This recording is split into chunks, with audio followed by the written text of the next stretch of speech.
Hey, I'm coming back to you again today with 2 more messages from Spirit. I've got some very valuable information that I know is meant for the collective, and that's you. Of course, I'm speaking mostly to my empaths and my energy healers. Empaths feel and sense energy very, very deeply, and whether they realize it or not, empaths are being trained and primed and readied to become energy healers.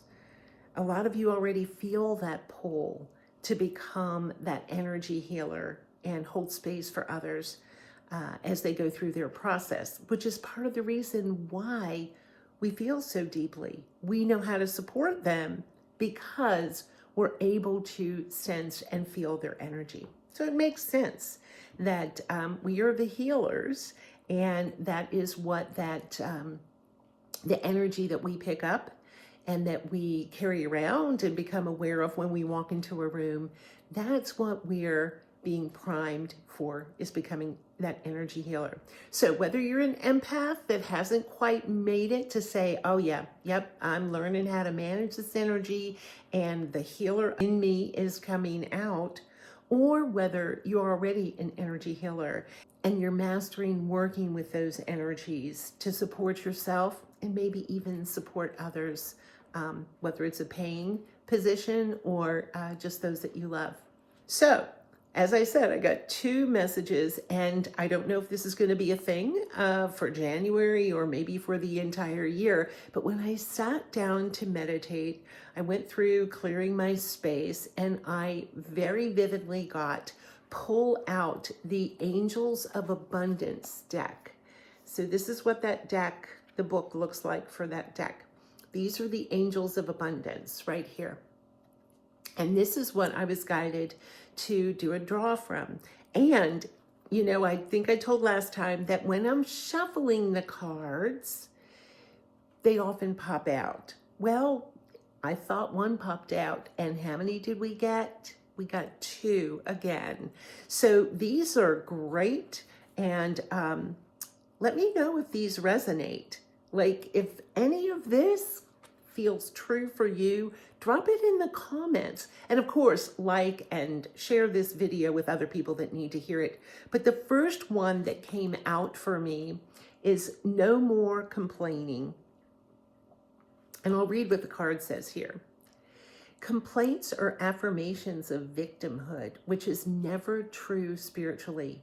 Take back your God-given power by affirming that you have an abundance of choices and freedom. With your increased confidence and assertiveness, watch these positive affirmations bloom into reality. And we already know that as we're going throughout our day, when we come around people who are frustrated or sad, it can we can match them, right? It's real easy for us to fit in, to match that lower vibration energy. And so what this is asking us to do is step out of that complaining, which is a lower vibration, and step into abundance, choices, freedom. So there's a whole write-up here in the book that I want to share with you. This card is a clear reminder that complaining about finances or the economy, hello, ding, ding, ding, is a sure way to manifest money worries. Complaining in an affirmation of victimhood, stating that someone else has power or control. To take back your own power, you'll need to avoid complaining or blaming. This doesn't mean that you should stuff down financial fears or pretend that everything's okay. Rather, the angels are guiding you to elevate your feelings and thoughts so that you can receive the support that you need. So try this. Go a whole hour without complaining, whether silently inside that monkey mind of yours or aloud, and notice how you feel. Then go another hour and another. Work up to going 24 hours without complaining as you build your faith and positivity.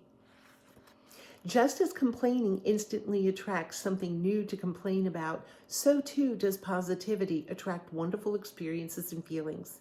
You might even form a pact with a friend whereby each of you points out when you hear the other one complaining. Since complaining can be unconscious habit, This partnership can help you to fine-tune your new abundance vocabulary. And I can tell you, habits and mindset are huge. And when you begin to shift them, you watch your world shift.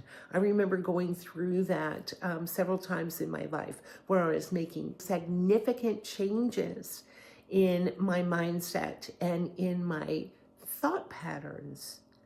And it truly changed what I experienced out in the world, because when you're vibrating at a place of abundance and choice and freedom, guess what comes your way?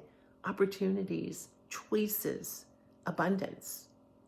So take back that control into yourself by stopping complaining.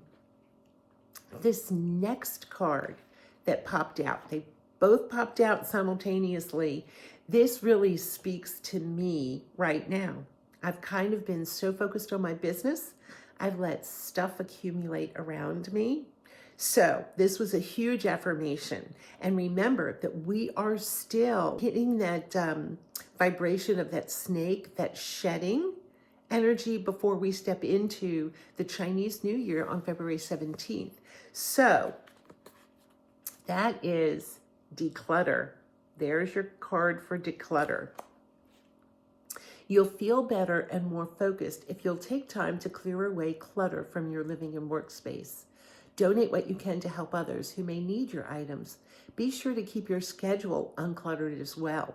That's something I'm famous for, is biting off a little bit more than I can chew with my schedule, especially when there are people in need. I have a tendency to say yes to them, which sometimes means a no to me. So contemplate that as well. So here's the write-up from the book. This card is a strong message to clear away the excess from your home, work environment, and calendar. A cluttered space or schedule translates to a cluttered mind and can prevent you from focusing. All too often, we accumulate excess possessions. How much of your energy and attention is directed toward looking after your material belongings? The angels of abundance encourage you to clear away the clutter in your life. Only keep those items that actively serve you or make you happy in some way. If you're holding on to an item out of guilt, obligation, or habit, now is the time to get rid of it. That's really important. If you're holding on to an object out of guilt, obligation, or habit, now's the time to get rid of it. This is especially true if the item reminds you of painful experiences. Clutter can go beyond possessions as well, such as having false friends in your life who drain your resources, or saying yes to too many appointments. That's me. If your surroundings or schedule is cluttered to the point where you cannot focus effectively, please ask God and your angels for inspiration on how to clean out the excess, and then follow their guidance without hesitation or delay. So just as a reminder, some things that we're finishing shedding as we head towards February 17th. We're getting rid of all of the old. We're going to declutter, and then also no more complaining. My name is Laura Sabatis, and I am creating harmony, helping empaths and energy healers be harmonious and empowered with their spiritual gifts so that they can powerfully serve themselves and others in completing their soul purpose. Now, with this No More Complaining card, I actually have a class coming up. It's going to be an hour-long class using clairvoyant tools to help us shed some of those monkey mind mindset pieces that keep us in a state of guilt, shame, blame, any of those things. We're going to be working with loving kindness. And so in order to bring more loving kindness into our lives and be the change we wish to see in the world, like Gandhi said, before we can bring more loving kindness outwardly to the world, we need to bring it inwardly. And that's what that class will be about. So I'll drop the link into the description, and I invite you to join us for that hour-long class. And I invite you to declutter and to release any type of complaining about any situations in your life as we really embrace the upcoming year of the horse. Thank you very much. And again, like this video, share it with someone who needs to hear it. And if anything resonated with you, drop it in the comments. Bye.